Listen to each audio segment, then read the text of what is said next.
आसंता 26 रु 3 दिन धरी अखिल भारतीय विद्यार्थी परिषदर राज्य अधिवेशन रौप्य नगरी कटक रे अनुष्ठित होबाकु जाउछि। ओडिशार छात्र एवं युव समाज पई योजना और छात्र आंदोलन पई स्वरूप निर्धारण करिवे एबीवीपी रो कार्यकर्ता। ଏହି କାର୍ଯ୍ୟକ୍ରମରେ ବହୁ ସାମାଜିକ ବ୍ୟକ୍ତି ଏବଂ ଶିକ୍ଷାବିତ୍ ମାନେ ଛାତ୍ରୀ ଛାତ୍ରମାନଙ୍କୁ ମାର୍ଗଦର୍ଶନ ଦେବେ। ଶିକ୍ଷା ଏବଂ ସାମାଜିକ ପରିବର୍ତ୍ତନ ପାଇଁ ବାର୍ଷିକ ଯୋଜନା ପ୍ରସ୍ତୁତ କରାଯିବା ସହ ବିଭିନ୍ନ ସମସ୍ୟାର ସମାଧାନ ପାଇଁ ଦାବି ଉପସ୍ଥାପନ ହେବ। ଭଦ୍ରକ ଜିଲ୍ଲାରୁ 200ରୁ ଉର୍ଦ୍ଧ୍ୱ ଛାତ୍ରଛାତ୍ର ପ୍ରତିନିଧି ଯୋଗଦେବେ ବୋଲି ଭଦ୍ରକ ଗାନ୍ଧୀ ପଡ଼ିଆସ୍ଥିତ ସୀତାରାମ ମଣ୍ଡପରେ ଆୟୋଜିତ ଖବରଦାତା ସମ୍ମିଳନୀରେ ସୂଚନା ଦିଆଯାଇଛି। एहाछड़ा जिले में सरकारी मेडिकल कॉलेज एवं विश्वविद्यालय प्रतिष्ठा पाई राज्यर वार्षिक योजना रे सामिल कराजिबा पाई दाबी रही। राष्ट्रीय कार्यकारिणी परिषदर सदस्य राज्य सह संपादक जिला प्रमुख बालेश्वर विभाग सह संयोजक भद्रक नगर संपादक प्रमुख उपस्थित थिले। निश्चित भाव में अखिल भारतीय विद्यार्थी परिषद प्रत्येक वर्ष राज्य अधिवेशन होची गोटे पारंपरिक कार्यक्रम। ये राज्य अधिवेशन में समग्र 30टा जिला एवं 37टा सांगठनिक जिलूर छात्र प्रतिनिधि माने अंशग्रहण करती।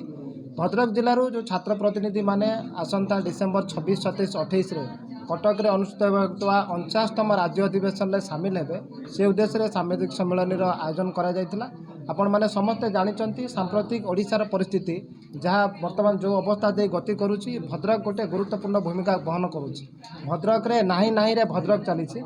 आमे प्रयास करुचु छात्र नेतृत्व मानक नहीं राज्य संगठन द्वारा ओडिशा सरकार माध्यम रे भद्रक रे जो मौलिक आवश्यकता अच्छी विशेष भाव में विश्वविद्यालय प्रतिष्ठा करबा एवं सरकारी मेडिकल कॉलेज प्रतिष्ठा करबा ये जो दीर्घ वर्षर दाबी ए जन समागम दाबी जनमानस दाबी ताकू चरितार्थ करबा एवं जो कॉलेज गुड़िक रही तार कैंपस डेवलपमेंट अध्यापक मानकर नियुक्ति पाचेरी निर्माण करबा कॉलेज जमी को पुणी कॉलेज ना नामित करबा ये सब समस्त प्रक्रिया को राज्य सरकार को संगठन माध्यम एवं छात्र प्रतिनिधि उपस्थित रे एक प्रस्ताव दवापाई आमे माने ए राज्य अधिवेशन सामिल होगापाई जाऊँ एवं जो राष्ट्रवाद एवं देश प्रेमर भावना विद्यार्थी परिषद कही आसी ए प्रकार भावना रे समग्र छात्र समाज उद्बुद्ध हो एमती एक आशा रखी ए अधिवेशन को सफल करने आम गणमाध्यम जरिए समग्र छात्र समाज को आम आह्वान करूँ। विद्यार्थी परिषद तरफ 49तम राज्य अधिवेशन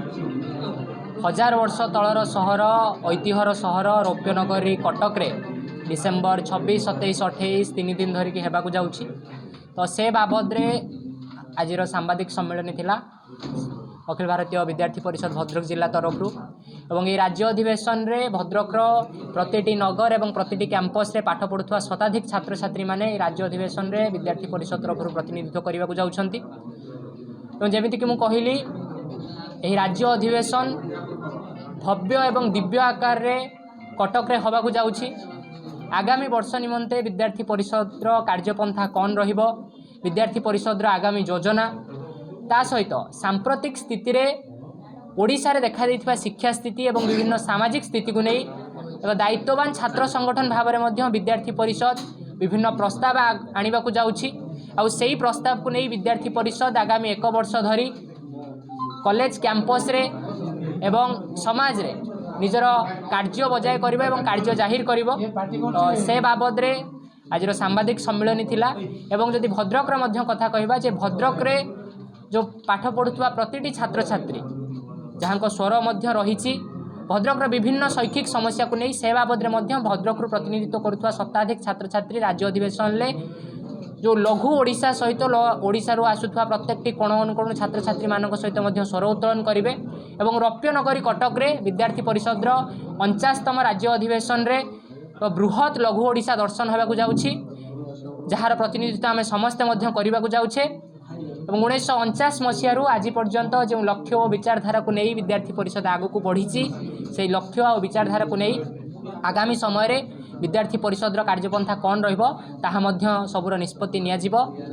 तेणु पुणी थरे समग्र ओडिशावासी को ओडिशा रे पाठ पढ़ुवा समस्त छात्र छात्री को कटक रे हेबाकु जाउथुबा विद्यार्थी परिषद 49तम राज्य अधिवेशन को स्वागत एवं विशेषकरी भद्रक प्रतिनिधित्व करुवा शताधिक छात्र छात्री माने जो आशा नहीं जो उत्कंठा नहीं राज्य अधिवेशन ले जिबे ताकू मध्य समस्या समस्त को स्वागत।